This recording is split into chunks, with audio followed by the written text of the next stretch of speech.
What's up everybody, this is Dave here with Comics Games Life, and this video is about the time when Superman kills the Joker. Now the events of this took place in DC series Injustice: Gods Among Us, Year 1. This is the prequel series prior to the events that take place in the hit video game. And the story starts off when Superman and Lois Lane are asleep in their bed, and that's when Superman was awakened by something he was not expecting. And that is the sound of a third heartbeat in their bed. And that's when he realizes that Lois is pregnant. And immediately he jumps into dad mode and he starts thinking about whether they should stay in the city or move to Smallville, thinking about the environment that would be best to raise their child if he or she would possibly have powers. And to cut him off from his rant, Lois Lane throws a book at the side of Superman's head, which definitely gets the job done. Now where they take a little bit of time to enjoy this moment and hold one another, they quickly need to part ways because Superman senses some sort of danger nearby, and Lois actually has to meet up with Jimmy Olsen to get the scoop on some coming and goings of a corrupt councilman. And Superman is not too keen on the idea of Lois going out in the middle of the night to do some undercover investigative work. He knows that the type of woman Lois is, she's not going to just sit around and do nothing for these next 9 months. So they kiss one another goodbye, and Superman makes his way to an alley where Batman is putting the smackdown on some criminals. And Superman asks what he's doing in Metropolis, and Batman lets him know that he's following a lead that just so happened to bring him here. So Superman lets him know when he's finished dealing with these guys, he wants to talk to him at the top of the building that they're next to. And once Batman gets there, he automatically knows exactly what Superman's going to tell him. And he lets Superman know that. He tells him that Lois is pregnant. And Superman's caught off guard. He wants to know how he knows. So Batman goes down a list of physical tells that Superman was showing, like dilated pupils and shaky hands. And he said that he's only seen him that stressed out once before, and that's when he fought Doomsday. And he figured this news probably had nothing to do with Doomsday. So Lois being pregnant was the most likely news that would put him under this type of stress. But now it's Batman's turn to be taken off guard because Superman asks him to be their child's godfather. And this leaves both of these legendary heroes standing at the top of this building looking out over Metropolis with smiles on their faces. But in the world of Men of Steel and evil geniuses, the discovery of great news will eventually lead to tragedy. And while Jimmy and Lois are out there investigating this crooked councilman, they seem to be at a dock somewhere at a harbor in Metropolis, and they see something going on in the distance. So Jimmy picks up his camera and lines it up to get this shot. And he definitely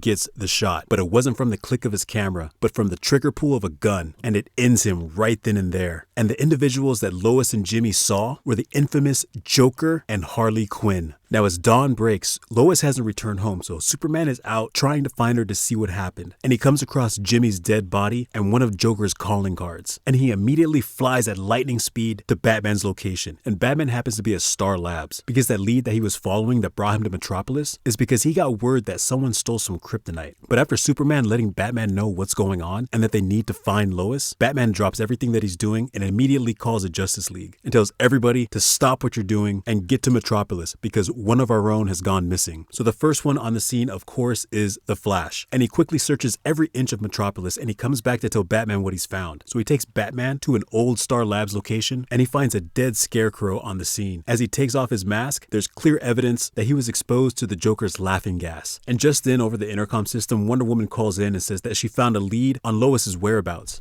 So Superman flies immediately to that location. And see, Superman, he already looked around the entire city and he couldn't find her. He couldn't find any trace of her. So they suspected that she was behind some sort of lead boundary. And she's definitely behind a boundary because this two-bit crook that she found, they gave him intel on exactly where she's at. Because apparently the Joker and Harley Quinn, they hijacked a submarine and they're somewhere down in the bottom of the ocean. So by the count of 3, Superman scans the ocean, finds them, lifts the submarine out of the water and rips the door off. And he steps into what looks like a medical bay where they have Lois strapped down to a gurney. And immediately we see the presence of some sort of green gas filling the room. And then out of nowhere, Doomsday shows up, which is incredibly ironic because Batman just mentioned Doomsday earlier in the story. So Superman wastes no time and gets Doomsday as far away from his family as possible. So he tackles him and flies straight up into the atmosphere. And he was so consumed about getting Doomsday out of the picture, he totally dismissed Joker and Harley Quinn. And they're like, well, it's time to go. So they hop out of the submarine. Harley puts a little bit of a fight because she kind of grown attached to the submarine in the short time they've had it, but Joker promises to steal her another. And once they're about to be on their merry way, they get slapped down by the green fist of justice as the Green Lantern shows up along with Wonder Woman, Batman, and the Flash. And Batman makes his way into the submarine to investigate, and already he can detect the Scarecrow's fear toxin, but he doesn't see Lois anywhere. So as they begin to question Joker and try to figure out exactly where Lois is, he realized Joker stole the kryptonite from Star Labs as well as took some of Scarecrow's Lois' fear toxin, and with the combination of those two substances, the kryptonite made Superman's body weak enough to allow the fear toxin to seep into his bloodstream. So Batman begins to scream into his earpiece, telling Superman to stop. What he's seeing is not what is real. But by that time, Superman is already in space, and as he becomes aware of what Batman is trying to tell him, he looks at the body that he brought up with him, and he sees that it was not Doomsday. The fear toxin tricked his mind, and the person who he brought up to space where there is no air, to a place where any mortal person would meet sudden death, he brought the love of his life and his unborn child. But that is not the only tragedy that the Joker had in mind, because while on that submarine, the Joker surgically implanted a device in Lois Lane's heart that if her heart was to stop, it would trigger a detonator and a nuclear warhead will ignite in the city of Metropolis. So the moment that Superman brought Lois out into space, not only did he kill her, his unborn child, but the entire city of Metropolis, the city that he swore to protect. Now, as we see the picture of the mushroom cloud from the nuclear bomb going off, we see all the heroes obviously in shock, but take a look at the Joker. It's almost like he's getting a standing ovation from the bomb. I like how the artist put that in there, but not only that, Harley Quinn is gushing all over him. I thought this was a great portrayal of the Joker and Harley Quinn's character, gaining pleasure while the rest of the world suffers. And in the next pages, we see Superman coming back down to Earth, carrying Lois's body, and he is completely overwhelmed with guilt. And as the Flash and Green Lantern gather up survivors from the outskirts of the city, the only person who's able to get close to Superman, because he's actually at ground zero, there's too much radiation for any normal person to get anywhere near him, and that's Wonder Woman. And she begins to console him and tell him that none of this is his fault, but he doesn't listen. He just asks for her to keep his family safe, and he passes Lois's body to her, and he flies off. Now obviously Superman is not in his right mind, and Green Lantern flies to catch up to him. And when he does, he tries to stop him, but Superman puts him in his place. He says, "Do you really think you can stop me from doing what I want to do?"